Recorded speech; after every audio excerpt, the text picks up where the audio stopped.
सही खबरें जानने का आपको है ख्याल, हम बताएं आपको पल पल का हाल। हम बताएं आपको हर एक बात, जानने के लिए देखिए OCN खबरनामा। नागपुर तशद्दुद, बैरिस्टर असदुद्दीन ओवैसी ने फडणवीस हुकूमत को ठहराया जिम्मेदार।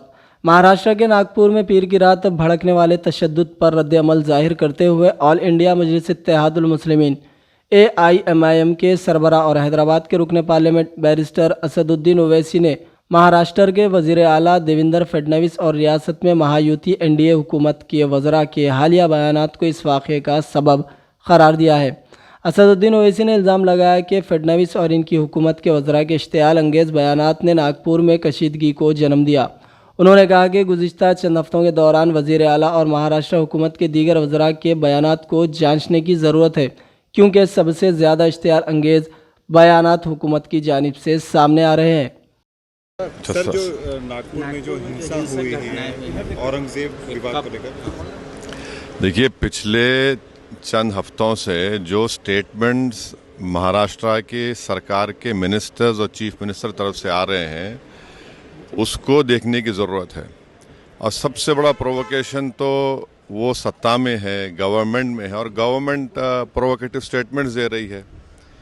और बड़ा अफसोसनाक है, आप देख लीजिए पिछले 4-5 दिन पुराना स्टेटमेंट उठाकर देख लीजिए, तो ये वो खुद प्रोवोकेशन किए और उनको इस बात की अपनी जिम्मेदारी का एहसास भी नहीं है कि वो मंत्री हैं, मुख्यमंत्री हैं। और दूसरी बात यह है कि आपने कई तस्वीर किसी बादशाह के बनाकर जलाए पूरे महाराष्ट्र में, कोई रिएक्शन नहीं हुआ, तो आपको तकलीफ़ हो गई। तो आपने क्या किया कि कुरान की जो आयतें हैं, जो वर्सेस हैं कुरान के, जो एक कपड़े पर लिखी जाती हैं, उसको आपने जलाया। और जब ये हरकत हो रही थी तो उसी वक्त जाकर मुकामी वहाँ के जो मुसलमान और हिंदू लोग थे जाकर कंप्लेन किए DCP को कि इसको रुकवाइए। देखिए ये जो कपड़ा है जिस पे कुरान करीम के आयतें लिखी हैं, वर्सेस लिखी है, मत करिए। जलाया गया, एक्शन नहीं लिए। उसके बाद शाम में ये सब चीज़ें हुई। मैं उसका कंडेम करता हूँ वायलेंस का, मगर इसको टोटल देखिए आप कि जो स्टेटमेंट्स एमिनेट हुए हैं, जो स्टेटमेंट दिए गए हैं मिनिस्टर्स की तरफ से, अभी भी दिए जा रहे हैं, भाई आप रूल ऑफ लॉ को फॉलो करिए ना। आप तो भारत के संविधान पर आपने ओथ लिया है, तो आप कैसे प्रोवोकेटिव स्टेटमेंट्स क्यों दे रहे हैं आप?